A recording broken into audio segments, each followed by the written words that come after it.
Hello everyone my dear friends, कैसे हो आप सब। मैं हूं आयुष जैन, आपका ट्यूटर, और स्वागत है आपका एजुकेट अकॉम्प्लिश्ड लर्निंग के ऊपर। सो गाइस, हमने कहां तक पढ़ लिया था। हमने ये पढ़ा था, हमने बेसिकली पढ़ा था क्लासिफिकेशन एलिमेंट्स का into metals and non metals और मेटालॉइड्स में। ठीक है, और मेटल्स और नॉन मेटल्स की हमने प्रॉपर्टीज भी देखी थी। अब इस लेक्चर में क्योंकि हमने पढ़ लिया एलिमेंट्स के बारे में, ठीक है, और क्या था, एलिमेंट्स होता है एक, तो एक कंपाउंड्स भी होता है। सो हम बात करने वाले हैं किसके बारे में, हम बात करेंगे कंपाउंड्स के बारे में। वेरी गुड, सही खेल रहे हो यार। सो हम बात कर लेते हैं एक बार कंपाउंड्स के बारे में। क्या होते हैं कंपाउंड्स। कंपाउंड्स के बारे में अगर मैं स्टार्ट करूं आपके सामने, सो कंपाउंड COMPOUNDS, ये इसकी स्पेलिंग होती है। सबसे पहले तो आपको ये याद रखना है कि कंपाउंड्स की स्पेलिंग क्या होती है, COMPOUNDS। अब ज्यादा ज्यादा पागलबंदी कर दिया, कोई दिक्कत नहीं यार, कभी कभार हो जाती पागलबंदी। अब देखो, कंपाउंड्स क्या होते हैं, substance which is made up of two और more elements. Substance made of two और मोर एलिमेंट्स, दो या उससे ज्यादा एलिमेंट्स जिस भी चीज में लगते हैं उसको हम क्या बोलते हैं, उसको हम बोलते हैं कंपाउंड्स। जैसे कि फॉर एग्जांपल बता दिया यार, ये तो बहुत बार बता दिया। अब ये देखो, ये इसमें एक चीज को ध्यान रखना है आपको। मिक्सचर में बोलूंगा कि दो या उससे ज्यादा एलिमेंट्स कंबाइन अप होते हैं तो मिक्सचर फॉर्म करते हैं, but basically the problem over here is that they combine chemically. When combined chemically, इस पॉइंट को भूलना मत, ठीक है। Substances made up of two or more elements when combined chemically and also in a fixed proportion by mass, in a fixed proportion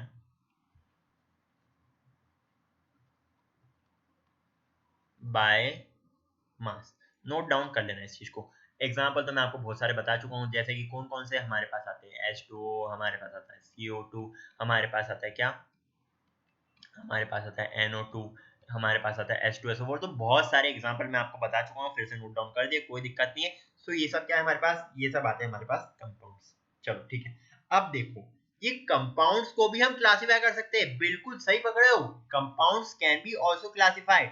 compounds होते हैं ना, इनको भी आप क्लासिफाई कर सकते हैं, ठीक है।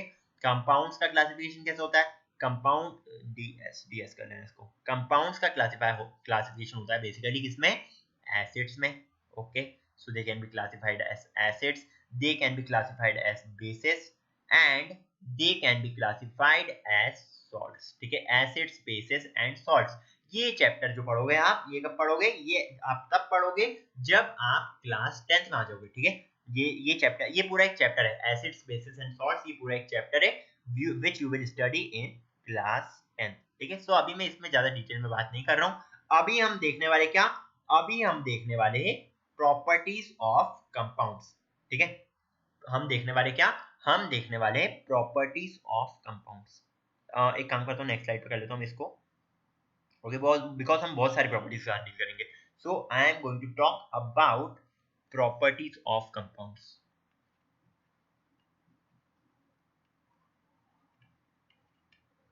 जाग रहे हो कि सो गए। अरे मेरे लेक्चर में तुम सो कैसे जाते हो, मेरे को तो ये समझ नहीं आता है। मेरे लेक्चर में कोई सो ही नहीं सकता, मेरी गारंटी। चलो जग रहे होंगे, मेरे को क्या पता। सो प्रॉपर्टीज ऑफ कंपाउंड्स के बारे में अगर हम बात करते हैं, अब देखो कंपाउंड जो है, ठीक है, फर्स्ट प्रॉपर्टी इसकी, फर्स्ट प्रॉपर्टी हमसे यह कहती है अ कंपाउंड, लिख लेता हूं पहले यार, a compound can't be separated. Okay, separate नहीं कर सकते, क्या बोल रहे हो यार, ये बता रहा हूं can't be separated into its constituents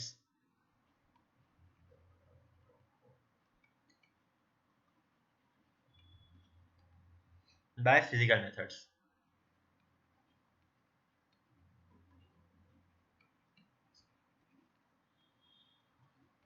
अब एक बात बताओ मुझे, एक छोटी सी बात बताओ, अगर आपके पास क्या है, अगर आपके पास है पानी, ठीक है, अगर आपके पास है पानी बाबा, पानी बाबा को क्या आप बांट सकते हो हाइड्रोजन और ऑक्सीजन में, बांट सकते हो क्या, बिल्कुल बांट सकते हैं, पर किससे बांट सकते हैं? हम बांट सकते हैं इसको with the method of electrolysis.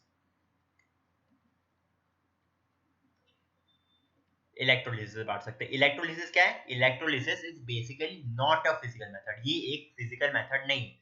तो फिजिकल मेथड क्या होती है हमारे पास? फिजिकल मेथड नहीं। फिजिकल मेथड जो होती है हमारे पास वो होती है फिल्टरिंग, नेकेड आई से विजन, ये सब होती है हमारे पास फिजिकल मेथड्स, ठीक है। So electrolysis is not a physical method, इसलिए ये क्या है?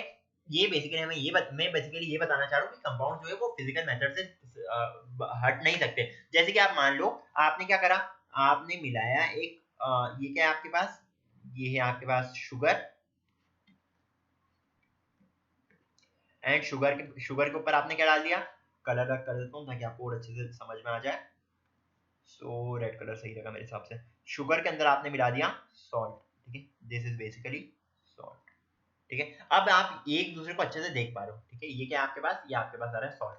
आप एक दूसरे को अच्छे से देख पा रहे हो, पर क्या ये कंपाउंड है? नहीं, ये कंपाउंड नहीं, ये बेसिकली मिक्सचर है। मैंने आपको ये बताया था ये क्या है, ये बेसिकली एक मिक्सचर है, ठीक है, ये एक मिक्सचर है। दे कैन बी सेपरेटेड, इनको हम कैन बी सेपरेटेड, इनको हम सेपरेट कर सकते हैं। बट कैसे सेपरेट कर सकते हैं? हम देख सकते हैं ये जो है ये वाला पार्टिकल शुगर का पार्टिकल है, ये जो है ये पार्टिकल जो है ये सॉल्ट का पार्टिकल है, हम ये आसानी से देख सकते हैं। पर in the case of water क्या हम हाइड्रोजन को अलग कर सकते हैं? जैसे आपने हाथ डाला और हाइड्रोजन को अलग कर दिया, हमने हाथ डाला हमने ऑक्सीजन को अलग कर दिया, ऐसा पॉसिबल नहीं, ठीक है। इसलिए हम क्या बोल सकते हैं? फर्स्ट प्रॉपर्टी ऑफ कंपाउंड हम ये बोलते हैं कि जो कंपाउंड है उसको हम फिजिकल मेथड से सेपरेट नहीं कर सकते, बिल्कुल भी नहीं कर सकते। सेकंड पॉइंट, अब हम बढ़ते हैं हमारे सेकंड पॉइंट के ऊपर। सो सेकंड पॉइंट क्या आ रहा है हमारे पास? सेकंड पॉइंट हमसे ये बोलता है the properties of compounds are entirely different by its constituent elements, ठीक है। क्या बोल रहा हूं मैं? The properties of compound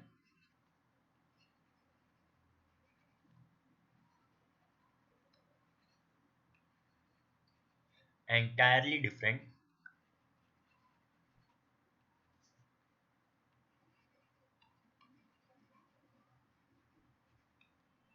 from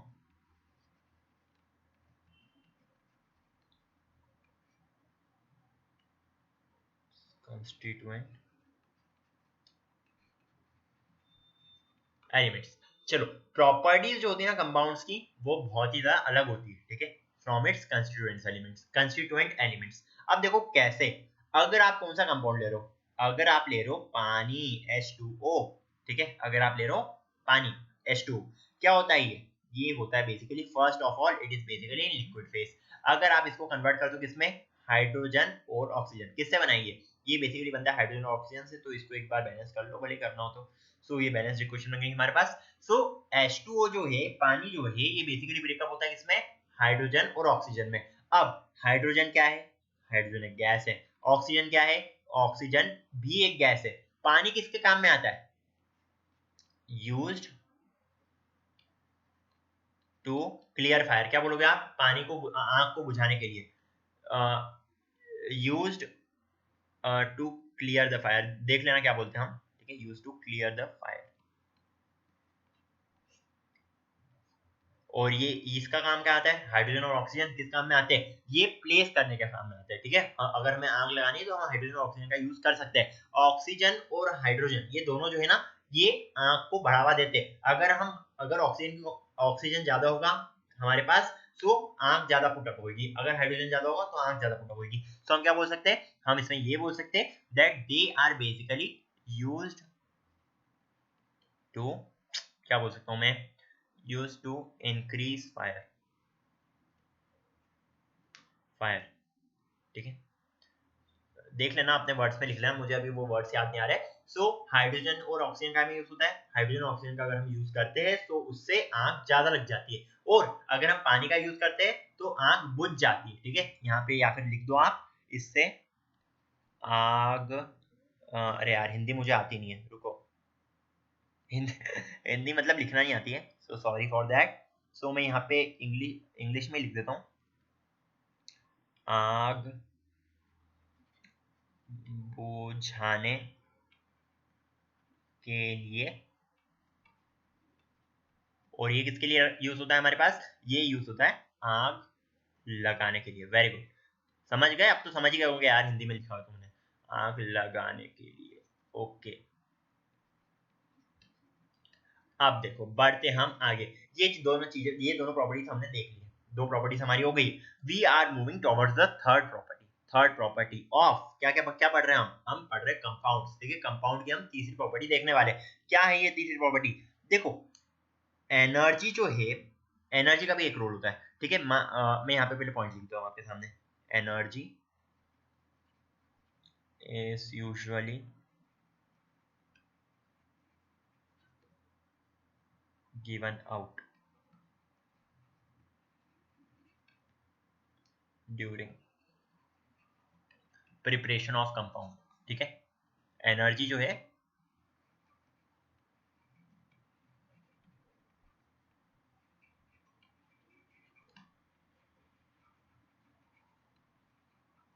चलो, एनर्जी जो है वो हमेशा हमेशा गिवन आउट होती है। ठीक है, मतलब कि आपके पास अगर कोई सब्सटेंस है, ठीक है, ये आप मान लो क्या है, ये आपके पास है हाइड्रोजन, इसमें आप क्या मिला रहे हो, इसमें आप मिला रहे हो ऑक्सीजन। ठीक है, तो ये क्या बनाएगा, ये बेसिकली बना देगा वाटर। ठीक है, as simple as that. Hydrogen oxygen को मिलाया हमने। मैं देखो यार, एक ही एग्जांपल लेके चल रहा हूँ, मैं हाइड्रोजन और ऑक्सीजन के लेके चल रहा हूँ, ताकि आप एक ही एग्जांपल से समझ जाओ कि इनमें चेंजेस आते हैं। ठीक है, आप कुछ और ले सकते हो, आप कार्बन डाइऑक्साइड को कार्बन और ऑक्सीजन ले सकते हो, कोई दिक्कत नहीं उसमें। ठीक है, बट मैं एक टाइप का एग्जांपल लेके चल रहा हूँ ताकि कुछ कंफ्यूजन ना हो आपको। सो हाइड्रोजन और ऑक्सीजन क्या बनाते हैं, बेसिकली ये वाटर बना देते हैं। ओके, अब जब ये वाटर बनाते हैं, जब ये वाटर बनाते हैं ना, तो यहाँ से एक हीट का रिलीज होता है। ठीक है, यहाँ से क्या हो रहा है, यहाँ से बेसिकली हीट इज रिलीज्ड।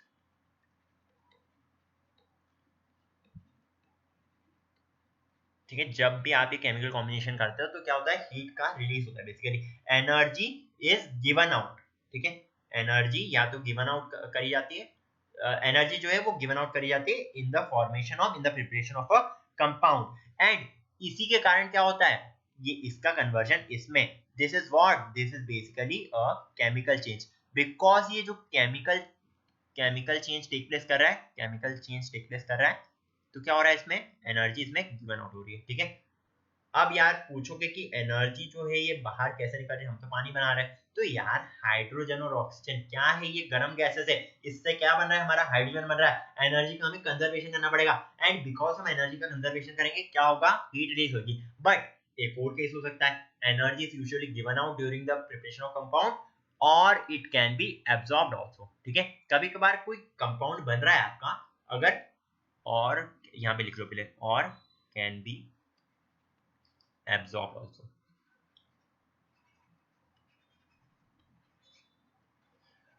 अब क्या होता है इसमें, कभी कभार अगर कोई कंपाउंड बन रहा है आपका, तो क्या हो रहा है उसमें, वो कंपाउंड ठंडा हो रहा है। ठीक है, बाद में वो आपने दो एलिमेंट्स को लिया है, आपने एक मिक्सचर, आपने एक इनका कंपाउंड बना ला, एंड वो जो कंपाउंड बना है वो कंपाउंड क्या हो रहा है, वो कंपाउंड बाद में ठंडा हो रहा है। तो ठंडा हो रहा है मतलब क्या, उस केस में हमारी हीट इज एब्जॉर्ब हो जाएगा। ठीक है, यहाँ पे हमारी हीट एब्जॉर्ब भी हो सकती है, यहाँ पे हमारी हीट क्या हो सकती है, हमारी हीट एब्जॉर्ब भी हो सकती है, एंड साथ ही साथ हीट जो है वो रिलीज भी हो सकती है। नो प्रॉब्लम इन दैट, दोनों केसेस हमारे पास पॉसिबल है। चलो बढ़े हमारे अगले पॉइंट पे, बताओ अगर आपकी इच्छा हो तो बढ़ जाए। चलो अगला पॉइंट हमसे क्या बोलता है, फोर्थ पॉइंट। ठीक है, we are moving towards the fourth point. Fourth point basically tells us that the composition of compound is fixed. ठीक है, द कंपोजिशन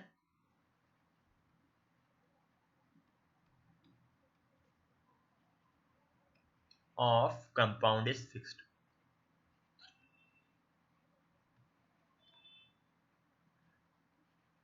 कंपाउंड की जो कंपोजिशन होती है वो फिक्स होती है।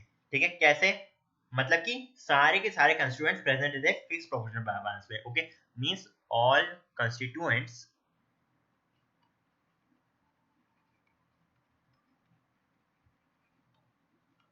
present in constant proportion by mass।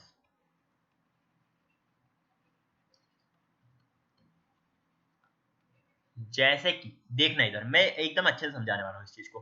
ठीक है, जैसे कि अगर आप H2O को लेते हो, ठीक है, H2 और O को लेते हो आप, तो इसमें इसका देखो, इसके पास क्या है, इसके पास वैलेंसी होती है 1, हाइड्रोजन की वैलेंसी होती है 2, हाइड्रोजन की कितनी वैलेंसी हो जाएगी, इसकी इसकी वैलेंसी हो जाएगी 2। इसकी वैलेंसी कितनी होती है? इसकी वैलेंसी होती है 16। मतलब कि हाइड्रोजन और ऑक्सीजन में इनकी वैलेंसी होगी इन द रेशियो ऑफ 1:8। मैंने बस सिंप्लीफाई करा और कुछ भी नहीं करा है। सो H2O में हाइड्रोजन और ऑक्सीजन इन दोनों का रेशियो होगा बाय मास। हाँ, ये वर्ड ध्यान रखना, कांस्टेंट प्रोपोर्शन बाय मास। ये बाय मास मैंने इसलिए लिखा है बिकॉज इनके जो मासेस रहेंगे ना, अगर हम एक मॉलिक्यूल ले रहे हैं हाइड्रोजन और एक मॉलिक्यूल ले रहे हैं वाटर का, तो उसमें 1 ग्राम हमारे पास हाइड्रोजन होगा और 8 ग्राम हमारे पास ऑक्सीजन होगा। Okay, means you can simply say that if we take 9 grams water, then 1 gram hydrogen is present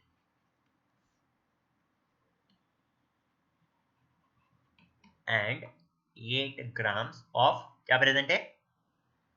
oxygen is present. As simple as that, oxygen is present. इस चीज को भूलना मत, ठीक है? 1 ग्राम हाइड्रोजन प्रेजेंट रहता है और 2 ग्राम और 8 ग्राम हमारे पास ऑक्सीजन प्रेजेंट रहता है, ठीक है? मतलब कि कंपोजिशन जो है कंपाउंड की वो फिक्स रहती है एकदम। सारे के सारे कंस्टिट्यूएंट्स जो प्रेजेंट रहते हैं उसमें उनके पास एक कांस्टेंट प्रोपोर्शन रहता है बाय मास। इसको हम क्या बोलते हैं बेसिकली? अगर हम ये 9 ग्राम को लेना, ये क्या बेसिकली, ये इसका बनाता है 1 mole. This is basically equals to 1 mole, ठीक है? मोल कांसेप्ट पे आएंगे हम अगले चैप्टर में जिसका नाम है एटम्स एंड मॉलिक्यूल्स। अभी बस इतना ध्यान रख लो कि इस तरह से होता है, एक कांस्टेंट डिस्ट्रीब्यूशन रहता है। सिमिलरली अगर हम लेके चले क्या, CO2, कार्बन की वैलेंसी कितनी? कार्बन की वैलेंसी 12, 16 + 16 = 32। सो ये हो जाएगा 12:32। क्या हो जाएगा ये बताओ? ये होता है हमारे पास 3:8। सिंप्लीफाई करके देख लेना। मतलब कि क्या हो रहा है इसमें, 3 grams of carbon and 8 grams of oxygen in the compound। Of कितने ग्राम का कंपाउंड होगा बताओ? Of 8, 9, 10, 11 of 11 grams. ठीक है, समझ में आ रहा है आपको कि नहीं आ रहा है? कांस्टेंट प्रोपोर्शन बाय मास, मैंने बस इतना ही बताया। अब देखो, अब हम बढ़ते हैं अगले पॉइंट पे, ठीक है? फिफ्थ वाला पॉइंट। अरे यार वो ज्यादा लंबा लेक्चर हो रहा है शायद तक। चलो कोई बात नहीं, फिफ्थ वाला पॉइंट डिस्कस कर लेते हैं हम। A compound has fixed melting point and boiling point, ठीक है? A compound has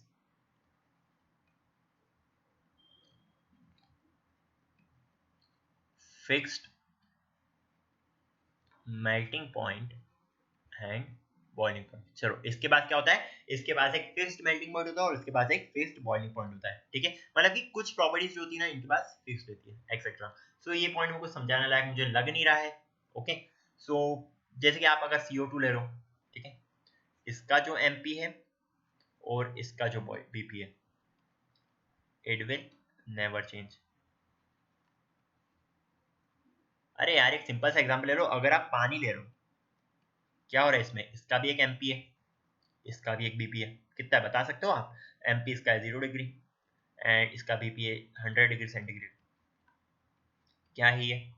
it will also never change. So basically इसके जो मेल्टिंग पॉइंट और बॉइलिंग पॉइंट होते हैं और बहुत सारी कुछ और प्रॉपर्टीज भी इनके पास भी होती है, एंथैल्पी वगैरह, वो आपको अभी डील नहीं करना है। ओके, वो कभी भी चेंज नहीं होती, ठीक है? ये जो चीज है ये कभी भी चेंज नहीं होने वाली है। चलो लास्ट पॉइंट सबसे इंपॉर्टेंट पॉइंट है ये, ठीक है? सबसे ज्यादा इंपॉर्टेंट पॉइंट है ये। क्या है? A compound is